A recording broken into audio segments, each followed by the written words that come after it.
Hello, everybody. Welcome to the AI Powered Women podcast. I'm your host, Dr. Felicia Newhouse, and founder of the AI Powered Women Conference at MIT. This is a show for women who really feel the ground shifting beneath their feet, where AI's promise collides with shaky public trust, record high burnout, and hushed fears about our children's future. We bring you a wide range of diverse voices and backgrounds to the table to really explore how we can lead AI with purpose, creativity, and resilience during a time of massive change. And today I am very excited to introduce you all to Dr. Marissa Alert. Welcome, Melissa. Thank you. Really excited to be here, Felicia. Yeah, and so just to kind of give a quick background, Marissa was at our conference a couple weeks ago at MIT, Yeah. and you were on a panel. And so I'll have you talk a little bit about that for anybody who wasn't able to be at the conference. What I heard, anyways, being in the audience, was that this was a really transformative panel for a lot of people to have the opportunity, especially at a AI conference that's all women, to really dive into some of these very real issues around how quickly technology is speeding things up for us, and how much it's triggering our nervous systems, our burnout, especially as women leaders. So I will turn the table over to you, and I'd love for you to just give everybody a quick background about, you, the conference, what we talked about, and then we can dive into our conversation.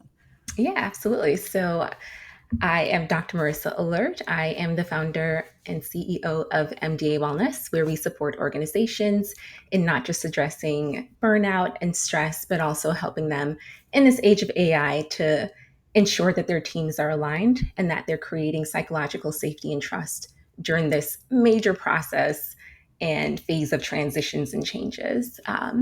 I also have a private practice where I see a lot of high performing professionals, executives, women leaders, professors, and so forth who are burned out. They often come to me because they are feeling disconnected. And this was something we also talked about at the conference, this Yeah. feeling of disconnection from their values, from what really matters. They've just been grinding and consistently climbing the corporate ladder. And they're at the top and they're like, well, what was all this for? Yeah. Yeah. Like, I am not sleeping well. I'm stressed all the time. When I take vacations and come back, I don't feel restored. I'm still depleted. Yeah. And so our sessions often use evidence based approaches to help them address burnout, improve their sleep, and also deal with symptoms of anxiety and depression. Yeah. Yeah. It's so important. I know we talked about this more at the conference too, but just this, we feel like we don't have permission to slow down, right? Because we're in a society, we're in structures, we're in companies, right? We're inside these systems that are really promoting and rewarding speeding up and going fast and competing and going faster and bigger all the Yeah. time. It's relentless, right? So it's really quite radical to slow down.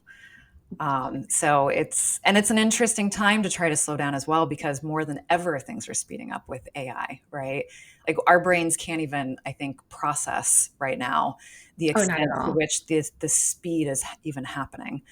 Um, and so when you think about, I guess, the root causes of workplace burnout and what the specific warning signs are that indicate a team experiencing it, I'd love to hear a bit more about that, both for teams and for, just individuals as well. Yeah, absolutely. So when we talk about burnout, we're referring to a state where someone is feeling just depleted and exhausted Yeah. mentally, physically, and emotionally.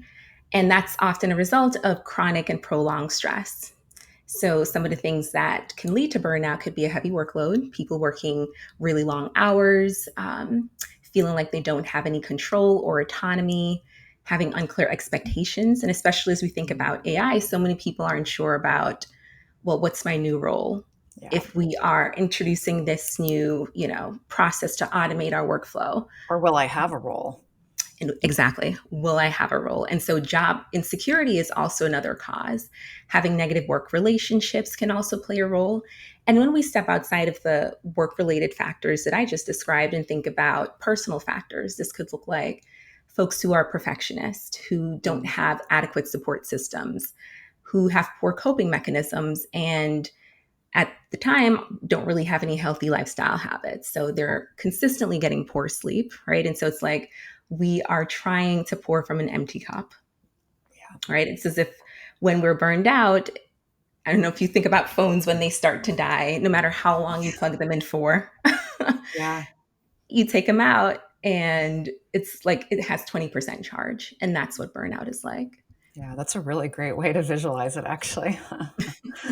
And so, why do you think that organizations struggle so much to solve burnout effectively? Like, I know I've been a corporate executive for like 20 years, in and out of startups and big enterprises, and I've seen so much burnout. And I've seen these wellness programs and, budgets dished over to HR to try to address these things.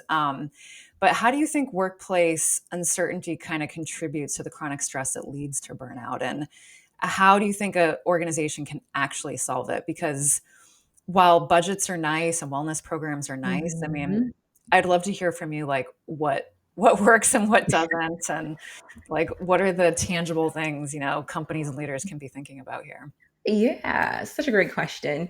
When I'm often brought in to work with organizations to help address burnout, usually it's not burnout that they're bringing me in for. It's usually the symptoms that leaders are seeing. So, Mm, missed deadlines, there's a lot of turnover, people are taking more vacation days, mm, the work quality has decreased, productivity has decreased.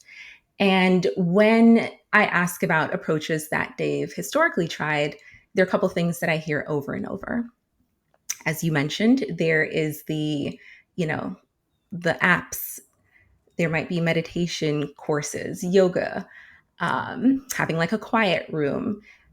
Around me, I'm pretty busy because people are bringing me in to do, want to do lunch and learns to yeah. address burnout. And I'm like, okay, we have 45 minutes. And people often think that's enough time to address a problem that is systematically and systemically 40 minutes connected to sensible. the organization. And so I think there's a mismatch between the solutions that are implemented and the impact that they can actually provide. Yeah. And so companies are often, even if they are informed, they're not integrating solutions that are meant to really address some of the core drivers of burnout. They're often also struggling because they don't measure it.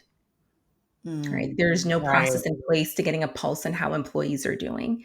If there are new initiatives rolled out, there's no way to capture employee sentiment or even does this increase your stress levels? Does this increase your sense of a loss of control Mm, or autonomy? And so when solutions are applied, it's as if employees are feeling like, okay, you're giving me an umbrella in a hurricane.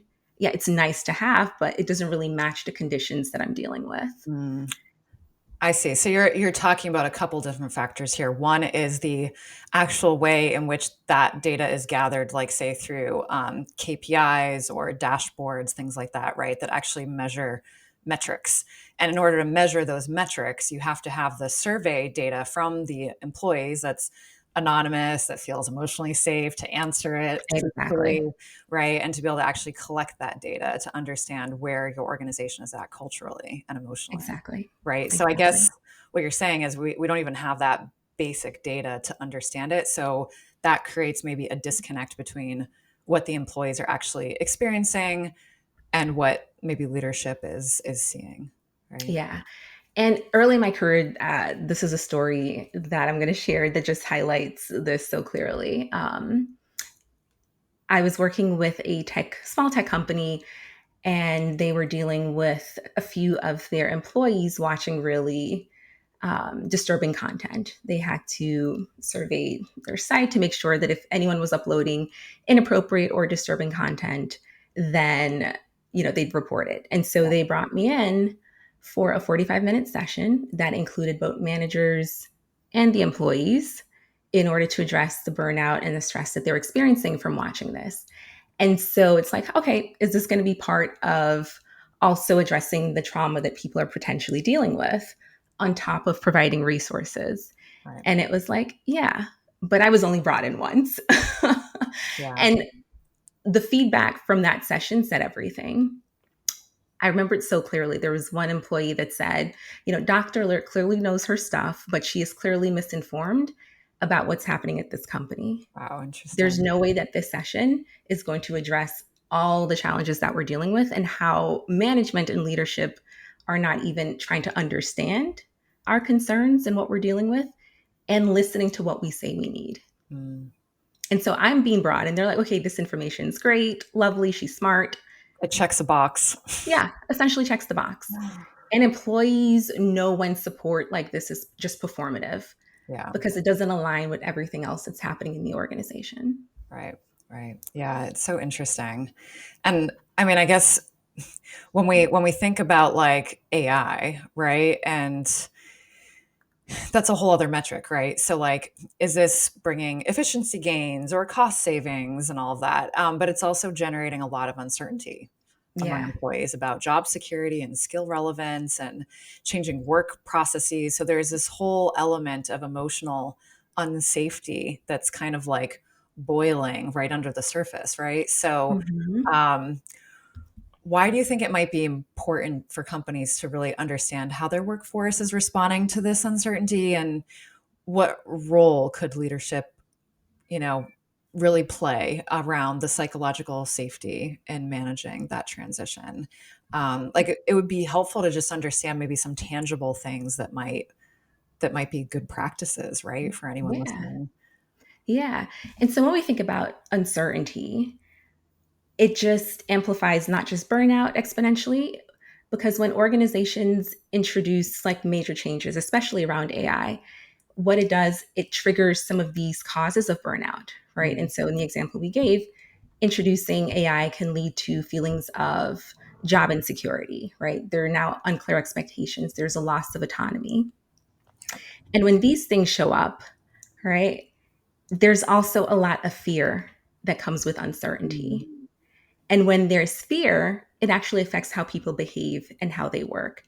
And so, for an example, actually at the AI conference, I was having a conversation with someone after the panel, and they shared with me that, their company is going to start adopting AI.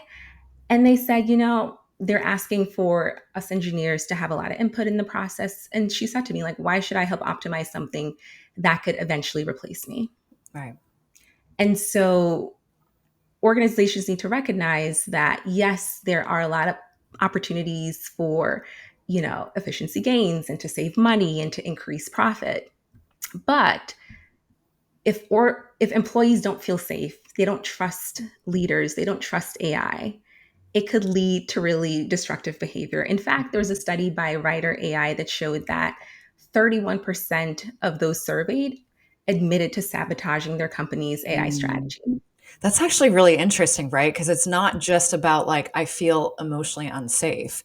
It's also the repercussions of not addressing that emotional unsafety, right? Right. Which is very proactive sabotage, right? So this is potentially like a boomerang effect back onto the companies themselves, where you have, angry, resentful, um, employees that could be doing damage to the company in a number of different ways, in addition to just Mhm. not being engaged, right? There's one thing to not be engaged, it's another thing to be proactively upset, which is nobody wants that, right? Yeah. So it's something that, yeah, companies could proactively prevent if they handle it the right way. So, just in And your opinion, what would that look like if a company were to handle this correctly, going into this, massive amount of change and chaos we're dealing with?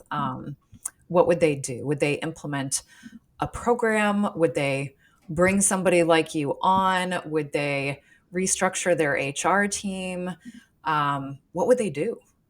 yeah, it's such a great question. It starts at the top, right? It needs to start with leadership alignment because oftentimes people are assuming that what was talked about in one meeting actually reached downstream to another team or another part of the organization.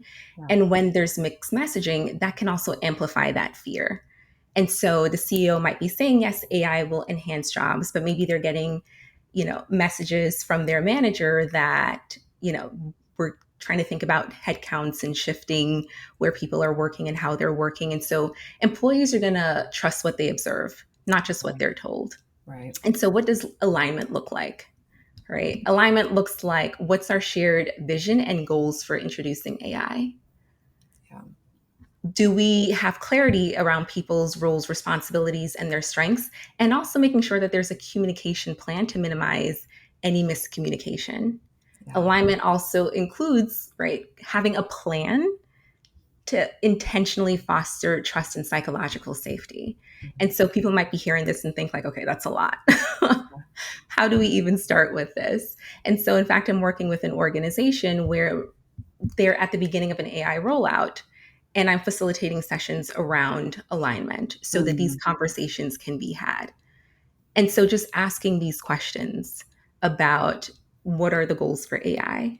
If we're having specific use cases, then are those use cases actually aligned with problems or pain points that the specific team this use case is for is experiencing? Yeah. And communicating that, hey, we are using AI in this capacity. These are the expectations. This is your role. And sometimes, even when that's done, it's done once. Mm. And people think that, all right, we sent out this email, we put it in the newsletter, that should be sufficient. But that's a one time thing. And if people are watching the news, they have relatives who are being laid off, or their companies are experiencing reductions in force. Like that Mm. fear and uncertainty is still there. And so one time communication isn't going to be enough.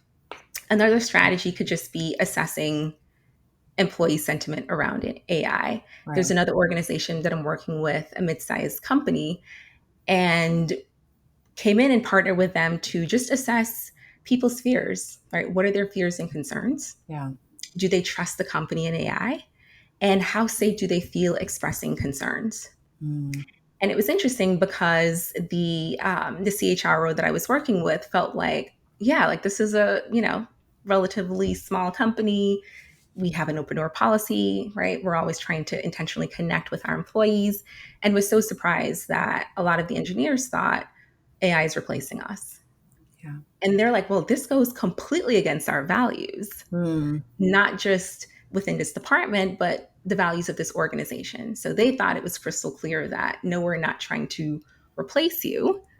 That message was not clearly received. And so without this Yeah. assessment, they would have rolled ahead with Mm. potentially having some employees actively sabotage Yeah. their AI strategy. Yeah, and just out in the world, there's a lot of fear mongering around AI. Some of it is absolutely legit, and some of it is not, right? So, and this is common with like, if you look back in history and any time during human history where there's a new innovation, there's unknowns that come with it, right? Absolutely. There's, I mean, the printing press. I mean, look back on the history of the printing press and what that did to people. I mean, people were really upset about the printing press, about, all these different technologies that now Mhm. is just not a big deal to us. But when we have unknowns and uncertainties presented to people, it naturally induces fears and worst case scenario thinking. So yeah, that makes a lot of sense. And it's interesting that, I mean, what you're saying is essentially there needs to be internally a systemic change, but it has to be guided by an embedded transition process, right? Exactly. So there really has to be a transition team in place that maybe is a mix of both internal and external people. Those external people may be playing some sort of neutral role that is not intimidating, that feels safe, that's a bridge into what the organization hasn't yet become, right? Exactly. Exactly. Yeah, so that's Yeah. interesting. Yeah. And what I've observed so far, just in terms of organizations that are succeeding with implementing AI or piloting AI, is that they're creating conditions where people feel safe to learn, to Yeah. adapt, and also importantly, contribute to the transformation rather than just being recipients or passive in the process. Mm. Yeah, it's almost like there's an emotional arc that you have to guide people through, right? One is like addressing, okay, where is AI in the context of the world, Mhm. humanity, Yep. organizations, right? And then our industry specifically, where is our industry moving with AI? What is changing? What are the concerns? What are the uncertainties? And then move into the company. Where are they at? How do they specifically engage with AI? What is their policies, their culture currently? What are they trying to move Mhm. towards? What are they trying to evolve towards? Like you said with that last company, what their philosophy is around AI and their employees, right? And being transparent on their values. And then it drops into like their actual initiative around the deployment, right? Like, what is the roadmap? Like, how does this affect things? How is this a positive experience for employees, right? So making sure that there's complete transparency in that process, Exactly. and then people can in that place meet the company and be able to, you know, transparently talk about where they're at because they feel safer. So it's framed properly.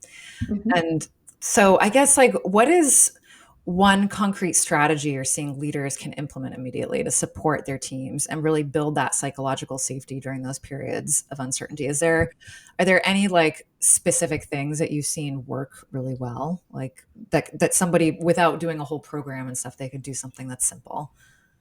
Yeah. Having conversations. For instance, at the beginning of a team meeting, whether it's led by managers or directors, whoever is leading that meeting, to acknowledge what's happening. And it can be Mhm. as simple as, I know that we can't escape news about AI, Yeah. right? We can't escape what we're hearing around people potentially losing jobs as a result of organizations adopting AI. And I know that this type of change creates a lot of uncertainty, anxiety, and stress. Mm. And so we understand that. And even if the organization isn't there in terms of having an AI governance or policy, to talk about what steps are going to be taken. And Mm. so it could sound something like, we are in the process of creating an AI advisory internal team where you have the opportunity to sign up. And we're going to explore these critical questions in terms of how AI is shaping the organization. And if that's even not the case, then to be transparent about what the process looks like for those who are making the decisions. We Mm. are here. This is what's coming next. This is where you'd have an opportunity to share your feedback. And this is the support that's in place, right? We recognize that this brings up a lot of challenging emotions. And while we are not therapists, we do have these resources available for you, Mm. right? Love Whether it's through that. an EAP or, a lot of organizations offer health coaching or access to therapists. Mm. Make those solutions known and make the connection like we want you to use them, right? And that also creates safety around the fact that, yes, we are talking about potential mental health concerns. We are talking about things that are uncomfortable that people are actually experiencing. We are acknowledging that it can impact how they show up.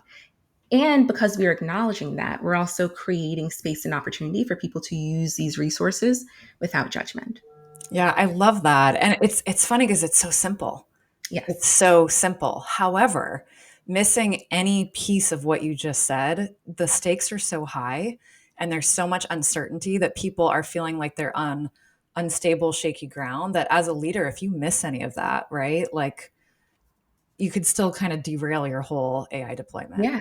So And it's people really will fill in the gaps. They will yeah, fill in the gaps, right? And that's what our brain's meant to do. It's going to pull on exactly. information that's available from past experiences, from what they're seeing now, in order to fill in the gap. And so you're saying, we don't need to say anything. We know and trust that our employees know that we care about them. Yeah. And so we've always had their back. We've always offered these excellent mental health Yeah. resources. We've always taken them on these retreats. They know that we care about them.